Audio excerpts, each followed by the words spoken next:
Hail Thor, hollow this place that it might be a holy place. Hail Thor, hollow this space that it might be a holy place. Hail Thor, hollow this space that it might be a holy place.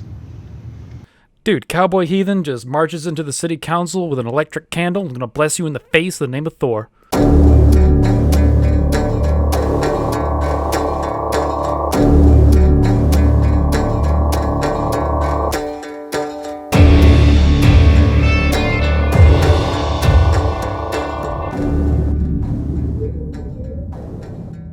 So it's a thing among polytheists that we generally don't want to bring a whole lot of attention to ourselves, and there's a number of reasons for that. Sometimes we're in an environment with a lot of Christians and we don't want to get fired. But often it's simply because we're content to live and let live. I bring up a point, though, that I think it's important for us to be visible as much as we can so that we can at least lead the conversation on who we are. And a friend of mine named Jacob over in Idaho did just that, and he took the approach of leading an invocation with his local city council. And I think it's pretty cool. So what I'm going to do is I'm going to play the whole thing and give you kind of a breakdown of it, talk a little bit about how it came about and how you can do it as well. So here you go. Jacob.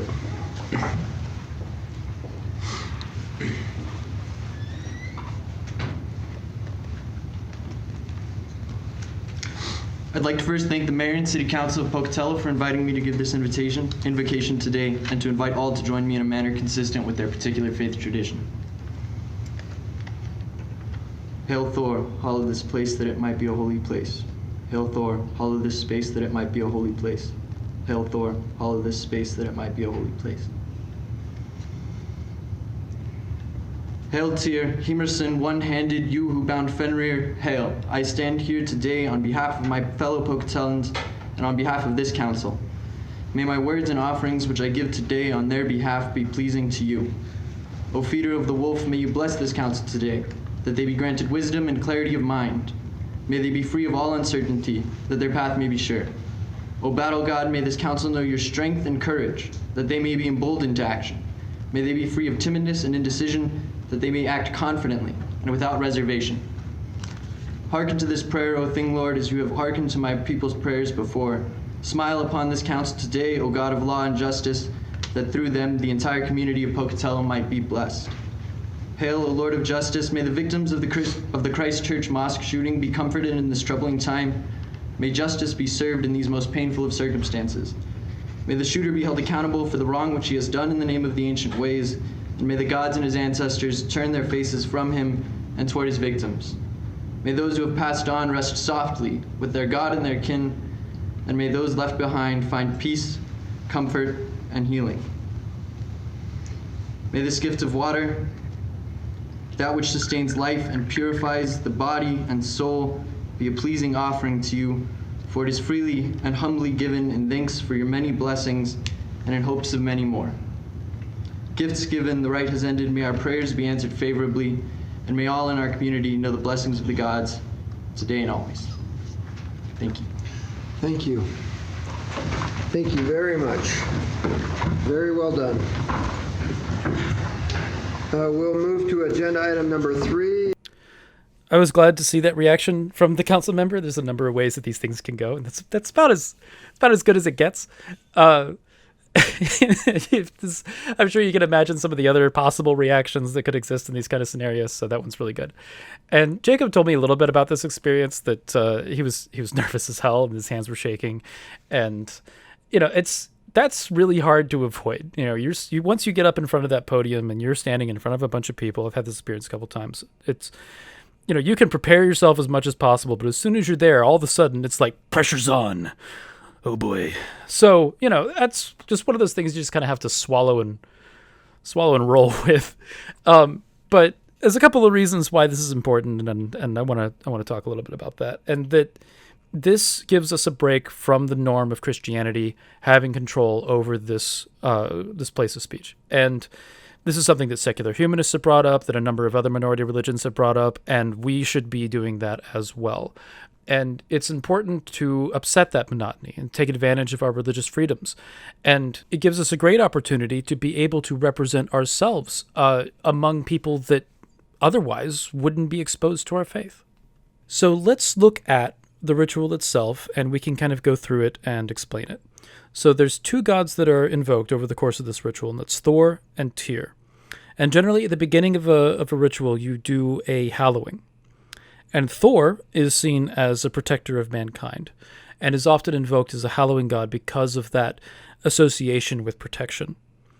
And the hallowing itself is for building a sacred space and for initiating the ritual, setting the stage, so to speak. So now we talk about the main body of the ritual in which Tyr is referenced. Now let's discuss why that is. Tyr is the god of justice, the lawbringer, and this is a city council in which there's discussion of city ordinances, regulations, and general community discussion. And this is similar to the Icelandic concept of the thing. Now, the word thing has a more generalized meaning in our understanding in referencing like any object, but this is an Icelandic concept of a gathering in order to discuss law and community matters. Any grievances between people would often be arbitrated at the thing. So Tyr is referenced in this ritual as Thing Lord, and this is why. Tyr's invocation at such a gathering is to invite him to inspire focus on matters of justice.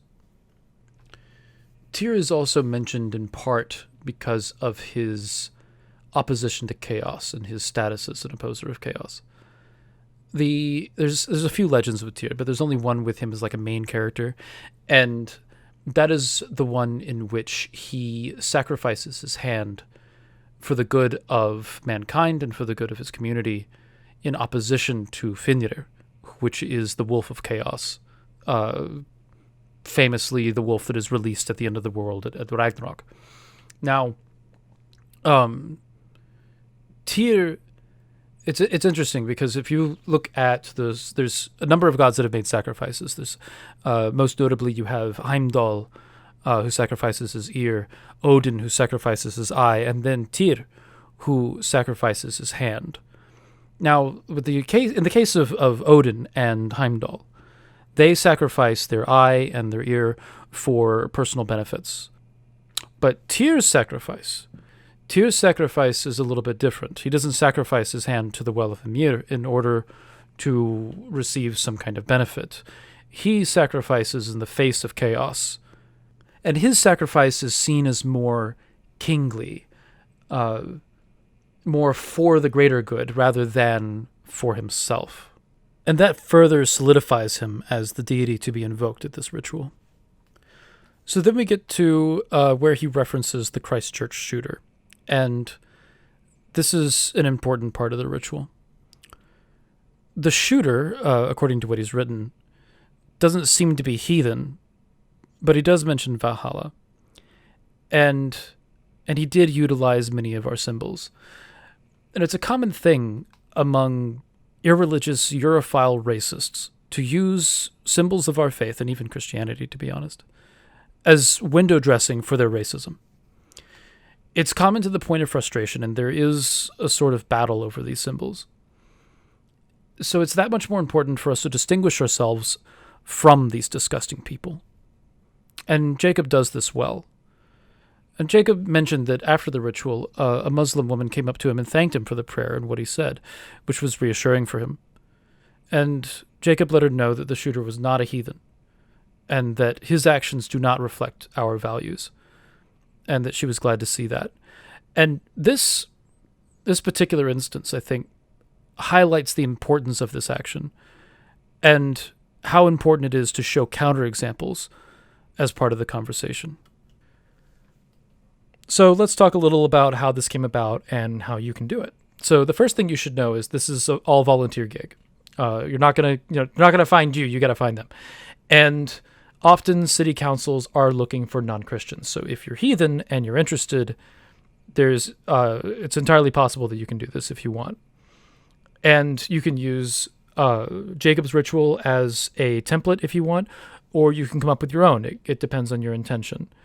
And the only limitation that he was given was 3 minutes. And among the examples he was given was like a dance or something like that. The thing that you should keep in mind in doing this is that you should bring somebody who supports you, because often they're not going to be as accepting as this council was, but it's good to have somebody that's at your back in the audience, because one of the things that Jacob told me about this instance is that he was he was about as nervous doing this as he was the first time he rode a bull. And just think about the guy rides bulls, and public speaking was intimidating. And that's not to say anything about him. It's more to say about stuff about public speaking. Public speaking is very, very intimidating, and it's more than people give it credit for until they're standing in front of a bunch of people. Then it suddenly just feels like you're in your underwear. But one of the ways to overcome that is practice, practice, practice. If you go through it a few times before you actually present it, then that can be helpful. It doesn't always work, but it can be helpful. But the main reason why I want to put this out there and essentially give you guys a little instruction manual about how to go about this is that I want more heathens to go out and be a positive example of our tradition. And that's very important to me. And honestly, if you're not a heathen and you're reading this and you're a non-Christian, our culture honestly needs more of this from non-Christians in general. So please, take this as a springboard into going forward with this. And with that, I think that's going to wrap it up for this video. Hope you enjoyed, and I hope that you guys learned something. So this, it's fun for me to make these things, so I'm gonna keep doing it. So I guess hit that subscribe button, ring the bell, and I'm just gonna keep rambling because I really just don't know how to end things. I'm really bad at it. So I guess this is where it ends.